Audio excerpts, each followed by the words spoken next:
Hello students, good morning to all of you and also your happy family.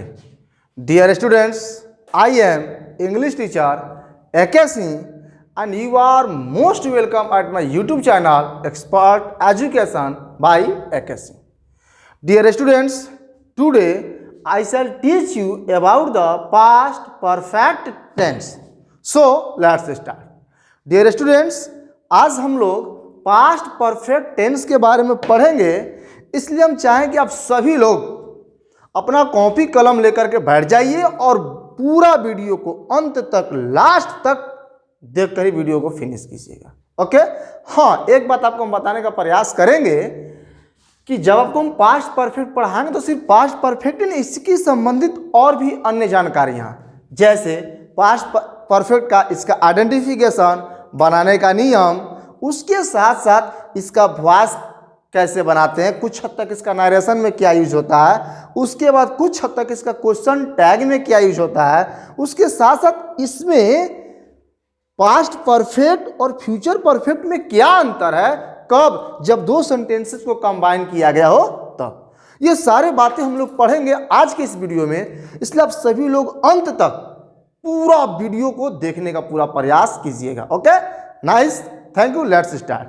चलिए देखिए, सबसे पहली बात, पास्ट परफेक्ट, अगर हम पास्ट की जगह अगर प्रेजेंट लिख दें तो ये हो जाएगा प्रेजेंट परफेक्ट टेंस, और हम सभी लोग प्रेजेंट परफेक्ट के बारे में पूरी तरह से जानकारी, हम लोगों के पास जानकारी है। जैसे वह जा चुका है, वह जा चुका था, वह जा चुका है प्रेजेंट परफेक्ट, वह जा चुका था पास्ट परफेक्ट, वह जा चुका, ही हैज गॉन, वह जा चुका था, he had gone.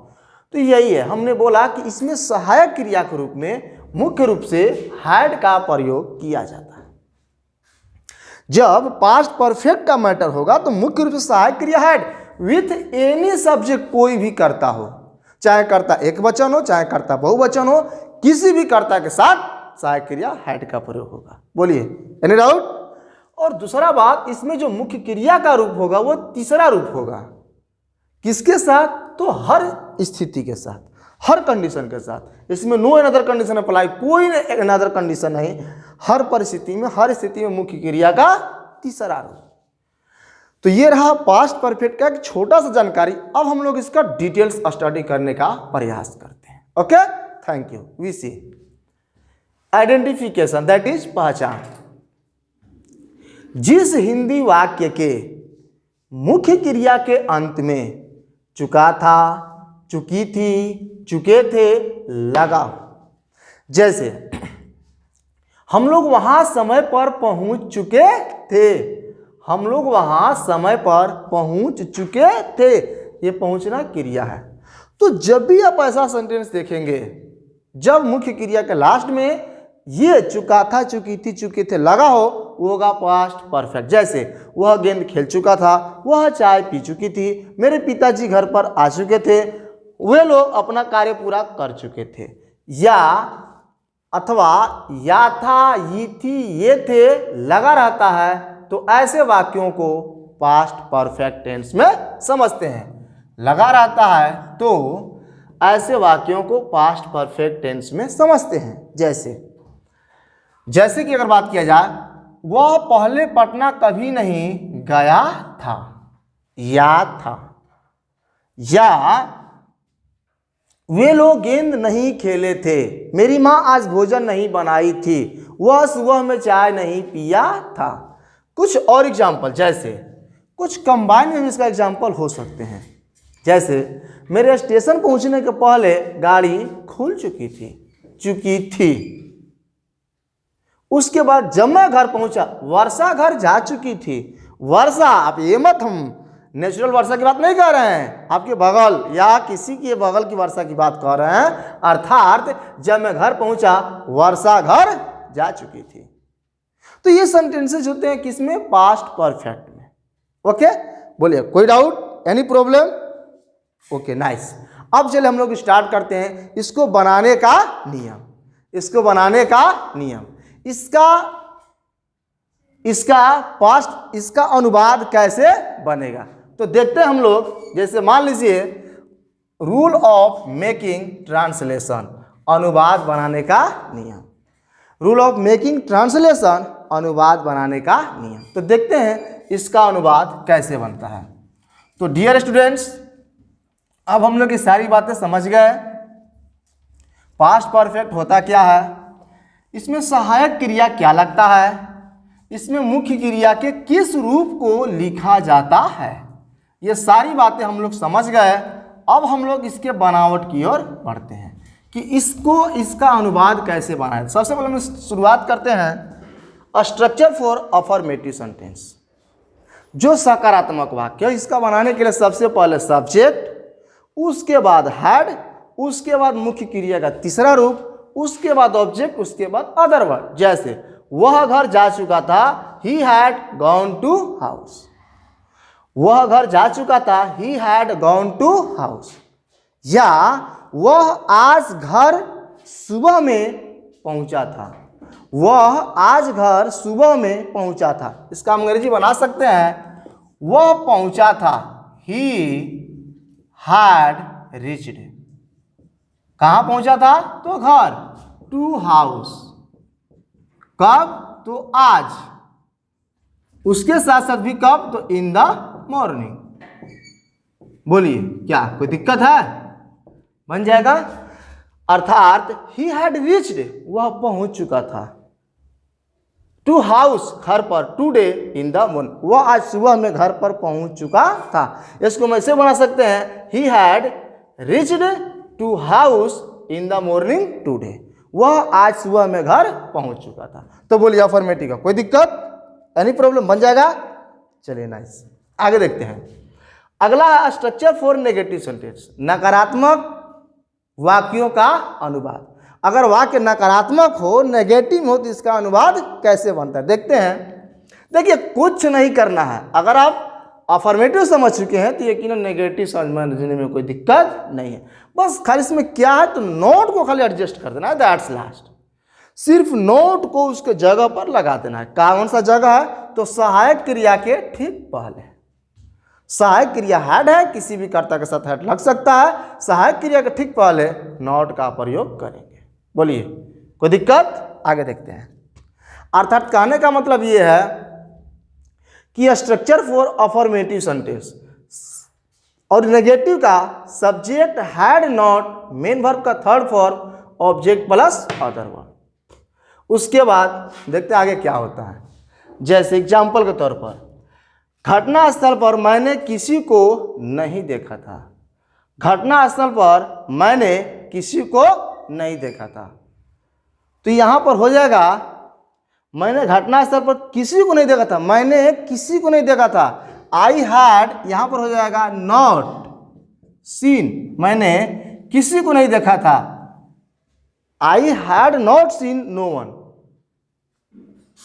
I had not seen no one, मैंने किसी को नहीं देखा था।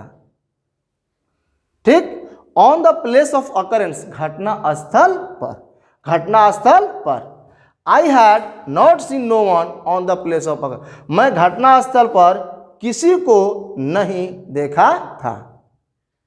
ओके, एक बात यहां पर कुछ डाउट कंडीशन क्रिएट हो सकता, थोड़ा ध्यान समझिएगा। पहला बात, मैंने घटना स्थल पर किसी को नहीं देखा था। I had seen no one, I had seen, मैंने देखा था, नो वन, किसी को नहीं, मैंने किसी को नहीं देखा था।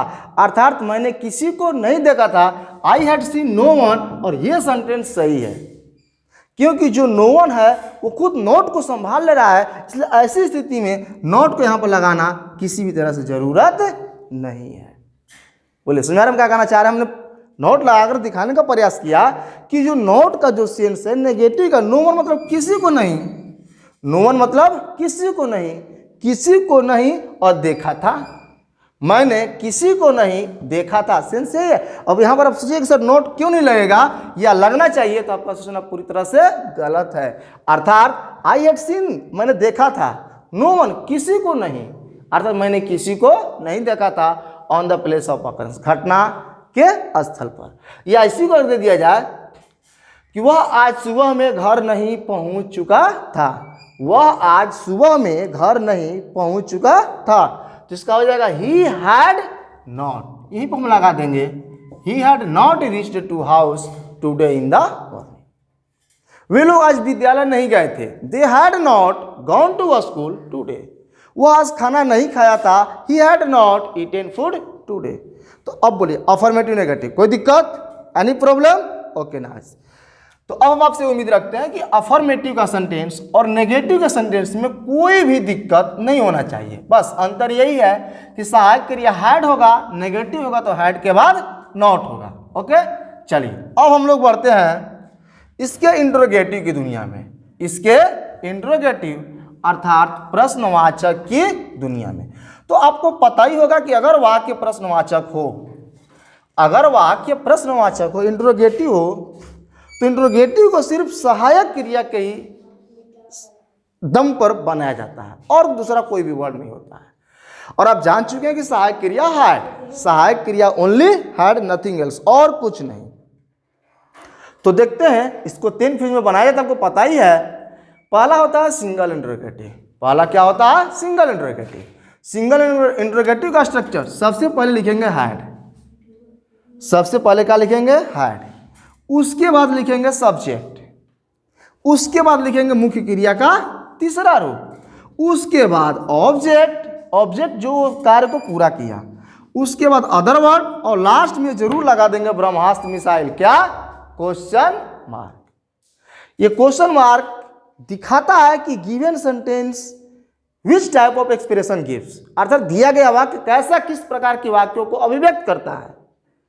तो ये जैसे मान में सेंटेंस लिखते हैं, एक सेंटेंस हमने लिखा मे आई कम इन, और दूसरा लिखा may you live long, may you live long, और हमने तीसरा लिखा डू ओपन द डोर। देखिए 3 सेंटेंस आपके सामने है, एक मे आई कम इन, दूसरा मे यू लिव लॉन्ग, तीसरा डू ओपन द डोर। अब आप ये तीनों 3 सेंटेंस है भाई, ये समझ लीजिए तीनों 3 सेंटेंस। आप नहीं सर मे पहले है, मे पहले है, डू पहले है, ये तीनों इंट्रोगेटिव सेंटेंस है, ये तीनों प्रश्नवाचक वाक्य है। तो आपका ऐसा सोचना पूरी तरह से गलत है, ऐसा कहीं कुछ भी नहीं है। ओके कैसे डिफरेंस देखते हैं। मे आई कम इन, इसके अंतिम में ये चिन्ह जरूर लगा रहेगा, इसलिए ये प्रश्नवाचक हुआ। ये क्या हुआ? प्रश्नवाचक। ये होता है मे यू लिव लॉन्ग, आपकी आयु लंबी, उसको बोलते हैं साइन ऑफ इंट्रोगेशन, ऐसे साइन ऑफ एक्सक्लेमेशन, विस्मयादि बोधक चिन्ह। ये मे यू लिव लॉन्ग, आपकी आयु लंबी हो, इसलिए इसको हम बोलते हैं ऑप्टेटिव का सेंटेंस। और ये होता है डू ओपन द डोर, ये इम्फैटिक है, ये मत सोचिए कि शुरू में डू लगा है, नहीं। डू ओपन द डोर, दरवाजा अभी खोलो, दरवाजा जरूर खोलो, दरवाजा तुरंत खोलो, ये इम्फैटिक का सेंटेंस है। इसलिए ये तीनों 3 सेंटेंस है। इसको क्लियर किसने किया? इंट्रोगेटिव। तो बोले यहां तक कोई दिक्कत? तो ये है एक्सक्लेमेशन चिन्ह। अगर हम अनुवाद देखते हैं, जैसे वह घर कैसे गया था, ये तो डबल है, इसका अंग्रेजी क्या वह खाना खाई थी, ये सेंटेंस क्या वह खाना खाई थी। हम इसका बनाएंगे अंग्रेजी had she eaten food, had she eaten food. या कोई पूछ देगा क्या वे लोग शाम में टहले थे, क्या वे लोग शाम में टहले थे, तो हम अंग्रेजी आसानी से बना लेंगे हैड दे वॉक्ड, भीतरी तो लगेगा ही लगेगा, had they walked in the evening. बोलिए कोई दिक्कत? Question mark. अर्थात had they walked WALKED in the evening, क्या वे लोग शाम में टहले थे। तो बोलिए सिंगल इंट्रोगेटिव बन जाएगा, क्या वे लोग सुबह में गेंद खेल चुके थे, had they played ball in the morning, क्या आपकी माँ भोजन बना चुकी थी, हैड योर मदर, या भोजन बनाई थी, had your mother cooked food. बोलिए बन जाएगा, एनी दिक्कत? Okay nice. अब हम देखते हैं डबल इंट्रोगेटिव। कौन सा?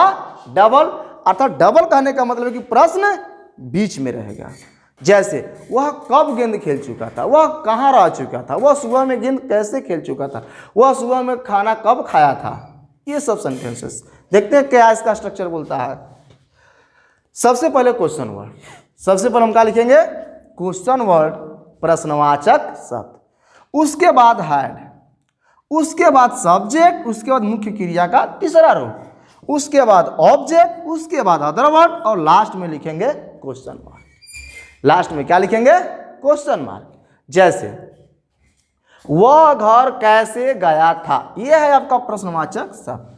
वह घर कैसे गया था, how had he gone to house, how had he gone to house. या इसी को अगर दे दिया जाए कि वे लोग शाम में क्यों टहल चुके थे, हम कुछ नहीं कर रहे हैं, वे लोग शाम में क्यों टहल चुके थे, तो क्यों आ गया नया शब्द, तो हम क्यों को बस हैड के पहले लगा देंगे। Why had they walked in the evening, why had they walked in the evening, वे लोग आज चाय कब पिए थे, वे लोग आज चाय कब पिए थे। तो when had they taken T today, when had they taken T today. तो अब बोलिए लास्ट में क्वेश्चन मार्क, तो अब बोले सिंगल डबल बन जाएगा, कोई दिक्कत, एनी प्रॉब्लम, ओके नाइस। आगे देखते हैं, अगला सेंटेंस है structure for interrogative plus negative. अगर दिए गए वाक्य में इंटरोगेटिव भी हो और नेगेटिव भी हो तो हम कैसे बनाएंगे।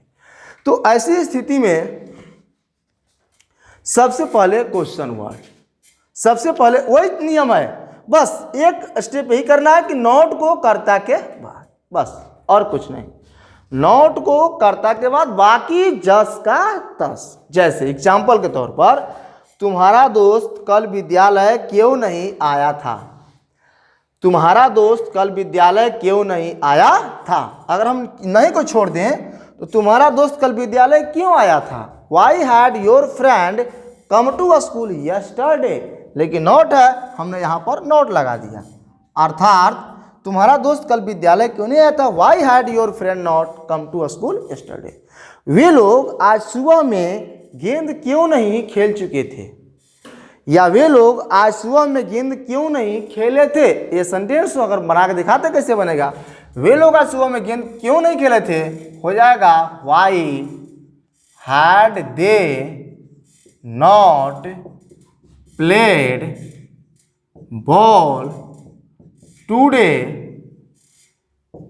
इन द मॉर्निंग।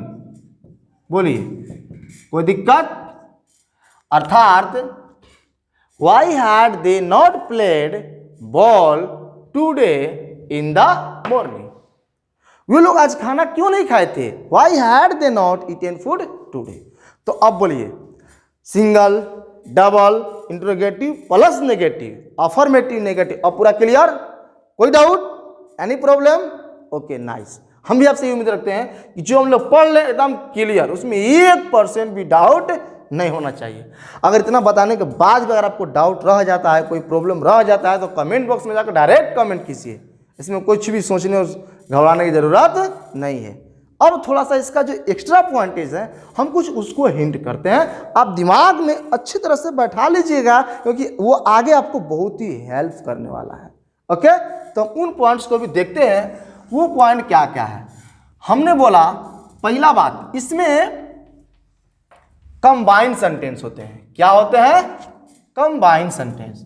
देखिए कंबाइंड सेंटेंस का मतलब होता है कि दो वाक्यों को जोड़ा गया हो।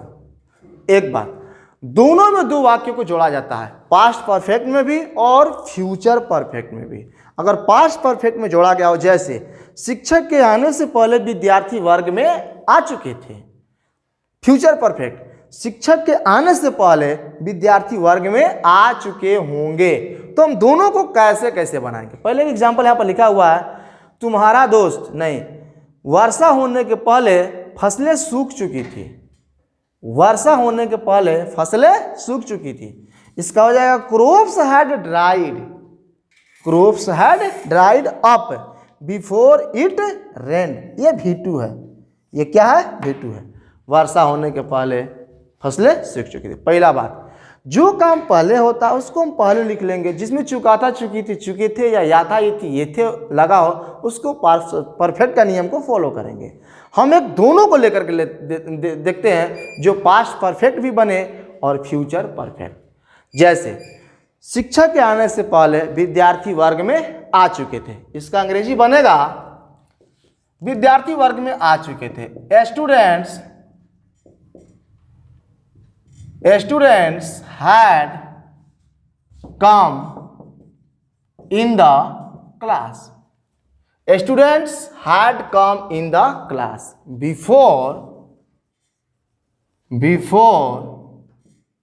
टीचर केम ये V2 चलेगा और ये पास्ट, मतलब ये पास्ट इंडिफिनिट, ये पास्ट परफेक्ट। लेकिन अगर यही रहे कि शिक्षक को आने से पहले विद्यार्थी वर्ग में आ चुके होंगे, तो यहां पर हो जाएगा students will have come in the class. Students will have come in the class before teacher, यहां पर होगा comes, before teacher comes। तो इससे आपके कंक्लूजन ये निकलता है कि अगर दोनों में कंबाइंड सेंटेंस दिया गया हो, सेंटेंस को जोड़ा गया हो, अगर पास्ट परफेक्ट की बात हो तो इसमें एक बनेगा पास्ट परफेक्ट के नियम से, दूसरा वाक्य बनेगा पास्ट इंडिफिनिट के नियम से। जो पहले हुआ उसको हम पहले लिख सकते हैं और वो बनेगा पास्ट परफेक्ट। अगर वही बात फ्यूचर की बात हो तो जो पहले हुआ उसको हम पास्ट परफेक्ट के नियम से बना ले जाएंगे। पास्ट परफेक्ट में विल है प्लस V3 लगता है, और दूसरा वाक्य बनेगा वो बनेगा प्रेजेंट इंडेफिनिट टेंस। ये ध्यान में रखना है, दूसरा जो वाक्य बनेगा प्रेजेंट इंडेफिनिट टेंस। तो अब बोलिए इसका एक एक्स्ट्रा पॉइंट, कोई दिक्कत? Okay nice. अब आप क्वेश्चन करिए कि सर आप कहे तो थोड़ा सा वॉइस नरेशन का हिंट करने के लिए थोड़ा सा बता दीजिए सर, इसका वॉइस और नरेशन में किस तरह का प्रयोग या परिवर्तन किया जाता है। तो देखिए वॉइस, जैसे हम सेंटेंस लिखते हैं ही हैड ईटेन फूड, ये सेंटेंस होगा ही हैड ईटेन फूड, इसका मतलब है पैसिव वॉइस। तो कुछ नहीं करेंगे, हम ऑब्जेक्ट लिखेंगे फूड और हैड तो रहेगा, एक्स्ट्रा लगाएंगे बीन। अगर नॉट हो तो had not been, food had been क्रिया का तीसरा रूप ईटेन बाय हिम। बोलिए कोई दिक्कत? बस अर्थात he had eaten food, food had been eaten by him. अगर इसका नरेशन दिया गया हो, जैसे ही सेड, हम यही पकड़ लेते हैं, he said he had eaten food. तो नरेशन का नियम होता है कि अगर पास्ट इंडिफिनिट हो, पास्ट कंटिन्यूअस हो, तो पास्ट इंडिफिनिट को पास्ट परफेक्ट में, पास्ट कंटिन्यूअस को पास्ट परफेक्ट कंटिन्यूअस में, और पास्ट परफेक्ट हो और पास्ट परफेक्ट कंटिन्यूअस हो तो उसमें कोई भी चेंजिंग नहीं किया जाता है। अर्थात इसका हो जाएगा he said he had eaten food, तो इसका हो जाएगा he said that he had eaten food, he said that he had eaten food. या अगर ऐसे दिया गया हो he said he wrote, तो इसको हम बनाएंगे he said that, third person no change ही। अब ये wrote V2 है, इसके लिए हम लिखेंगे पास्ट परफेक्ट और इसका हो जाएगा he had written। अर्थात he said that he had written, मतलब पास्ट इंडिफिनिट हो तो पास्ट परफेक्ट में बदल दिया जाता है। और अगर क्वेश्चन टैग की बात किया जाए तो इसका क्वेश्चन टैग बनाने के लिए हम कुछ नहीं करेंगे, हैड है तो हैडंट कर देंगे और करता ही कर देंगे, क्वेश्चन मार्क। हाँ, इसका विश्लेषण जानकारी तभी देंगे जब आपको हम नरेशन, वॉइस या क्वेश्चन टैग का टॉपिक पढ़ाएंगे तब। अभी शॉर्ट में बता दिया कि आपको थोड़ा सा इसके बारे में जानकारी मिल जाए, कुछ जानकारी हो जाए कि क्वेश्चन टैग में सहायक क्रिया का प्रयोग किया जाता है। अगर इसमें नॉट नहीं हो तो नॉट लगाते हैं, नॉट हो तो नहीं लगाते हैं। वॉइस में हैड को हैड बीन कर देते हैं। नरेशन में अगर पास्ट इंडिफिनिट तो पास्ट परफेक्ट होगा, लेकिन अगर पास्ट परफेक्ट रहेगा तो इसको किसी भी अन्य टेंस में परिवर्तन करने की जरूरत नहीं है। ओके, तो ये आज के वीडियो यहीं पर समाप्त होता है। ये वीडियो कैसा आपको लगा अगर ये वीडियो आपको अच्छा लगा होगा तो लाइक ज़रूर कीजिएगा, और अगर आप पहली बार नए विद्यार्थी अगर आप मेरे चैनल पर स्टडी कर रहे हैं तो मेरे चैनल को सब्सक्राइब कर दीजिएगा। इस चैनल का नाम आपको पता ही होगा, जिसका नाम है expert education by AK Singh. और इसके साथ साथ आपका जो भी अनदर फ्रेंड सर्किल होगा, अधिक से अधिक वीडियो को शेयर कीजिएगा, जिसकी वजह से सारे विद्यार्थी, सारे बच्चे घर पर आसानी से बैठ कर अपनी पढ़ाई को स्टडी कर सके। Okay, that's last. Thanks to all of you. Live be happy at your house.